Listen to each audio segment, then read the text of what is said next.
모두가 기다리던 어벤져스4 엔드게임을 관람하기에 앞서 어떠한 내용들을 숙지하고 가야 하는지, 또 어떤 이야기를 다시 한번 풀어나갈지, 지금 어벤져스4 엔드게임을 2배 더 재미있게 보기 위해 관람 전 꼭 알아둬야 할 12가지를 정리해보겠습니다.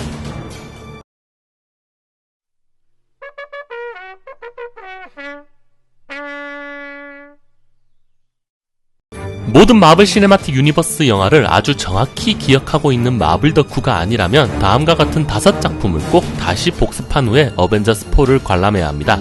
첫째, 가디언즈 오브 갤럭시 1. 역대 MCU 영화 중에서 인피니티 스톤의 기원에 대해서 쉽고 간결하게 가장 잘 설명한 작품입니다. 둘째, 앤트맨 앤 와스프. 어벤져스4 엔드게임의 주요 키워드인 양자역학의 이야기를 알 수 있습니다. 셋째, 어벤져스3 인피니티 워. 타노스가 왜 핑거스냅을 시전했는지, 또 엔드게임이 시작되는 중요한 이야기를 다루고 있습니다. 넷째, 캡틴 마블, 그리고 다섯째, 어벤져스 1. 강력한 여성 히어로 캡틴 마블의 기원과 어벤져스 1 뉴욕 전투가 다시금 엔드게임에서 그려지게 됩니다. 행크 핌이 만들어낸 핌 입자를 통해 양자 영역으로 진입이 가능해진 앤트맨이 어벤져스4에서는 토니와의 기술 공유를 통해 양자 슈트를 만들게 되고, 어벤져스 1 뉴욕 전투 때로 시간 여행을 하게 될 것으로 보입니다. 무엇보다 앤트맨 앤 와스프 쿠키 영상에서 홀로 양자 영역에 갇혀버린 앤트맨이 어떻게 홀로 양자 영역을 탈출할 수 있었는지, 양자 슈트의 능력은 무엇인지에 따라 타노스를 제압할 수 있는 중요한 키가 될 것으로 보입니다. 어벤져스4 엔드게임의 개봉 일자는 최초 5월이었다가 4월 26일로 변경되었는데, 4월 26일은 7년 전 어벤져스 1을 최초로 공개한 날이었습니다. 하지만 결과적으로 최종 개봉 일자는 4월 24일로 확정되었습니다. 어벤져스4 제작진은 어벤져스4의 내용 하나하나가 모두 강력한 스포일러가 될 수 있다고 밝혀 미국에서는 예매 사이트가 오픈되자마자 서버가 다운되었고, 개봉 첫날의 영화표가 암표로 돌고 있다고 합니다. 그만큼 어벤져스4 엔드게임의 개봉 첫날 관람은 필수 중에 필수입니다. 공개된 어벤져스4 컨셉 아트에서는 지난 헐크들과는 달리 단정하게 단체복을 착용하고 지능을 갖춘 상태의 프로페서 헐크의 모습을 보입니다. 참고로 지난 인피니티 워 때 헐크가 등장하지 않은 것은 타노스와의 전투에서 겁을 먹은 것이 아니라 일방적으로 전투에 내모는 브루스 배너와의 내면적인 갈등 때문이라고 밝혀졌습니다. 때문에 이후 솔로 영화 계획이 없는 헐크의 캐릭터를 살리기 위해서 이번 엔드게임에서는 브루스 배너의 정신과 헐크의 강인함을 함께 갖춘 프로페서 헐크가 등장할 것으로 보입니다. 마블의 아버지 스탠 리는 지난해 11월 세상을 떠났습니다. 지난 MCU의 모든 작품에 카메오로 등장했었던 스탠 리가 이번 어벤져스4 엔드게임의 마지막으로 등장합니다. 마블 시네마틱 유니버스가 아이언맨 1을 시작으로 페이지 1부터 페이지 3까지 이어지는데, 이번 어벤져스4 엔드게임은 22번째 작품입니다. 페이지 1부터 페이지 3까지를 마블에서는 인피니티 사가라고 부릅니다.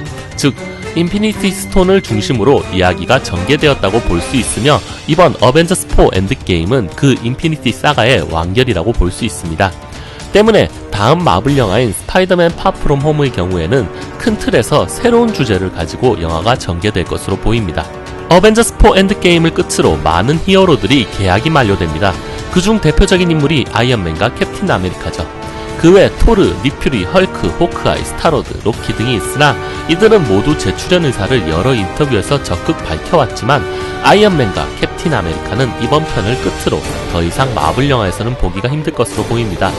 때문에 어벤져스4 엔드게임의 후반부에는 타노스의 핑거스냅을 되돌려 많은 히어로들을 되살리지만, 아이언맨과 캡틴 아메리카는 생존자에서 희생자로 전환될 수 있음을 많은 커뮤니티에서 추측하고 있습니다.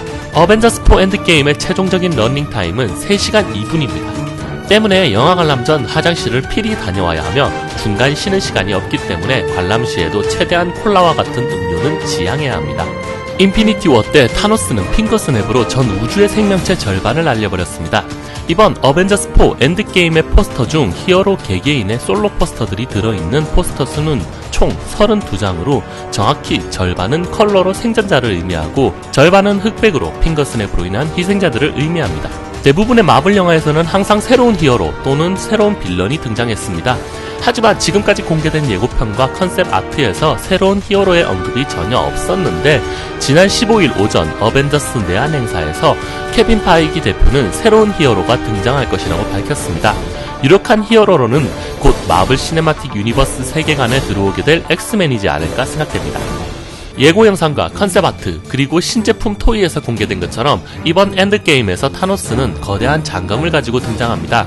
무기를 사용한다는 것은 결국 인피니티 건틀렛을 제대로 사용하기 어려운 상황으로 보입니다. 이와 관련한 상세한 내용은 지난 영상 새로운 인피니티 건틀렛은 누가 만들었을까? 에서 확인할 수 있습니다. 마블 영화의 가장 큰 재미 중 하나인 쿠키 영상에서는 항상 속편에 대한 실마리를 남깁니다. 하지만 해당 쿠키 영상이 꼭 직후의 마블 영화를 의미하지는 않습니다. 때문에 어벤져스 4 엔드게임 쿠키 영상에서는 스파이더맨 파프롬 홈의 쿠키 한 편과 어벤져스 이후 가장 거대한 조직이 될 이터널즈의 크나큰 떡밥이 던져지지 않을까 예상됩니다. 실제로 가디언즈 오브 갤럭시 2 쿠키 영상에서는 아담 워럭의 고치가 등장했으나 이후 그 어떤 이야기도 언급되지 않고 있습니다. 즉 이미 페이지 4의 이야기들은 여기저기 깔려 있었던 것이죠.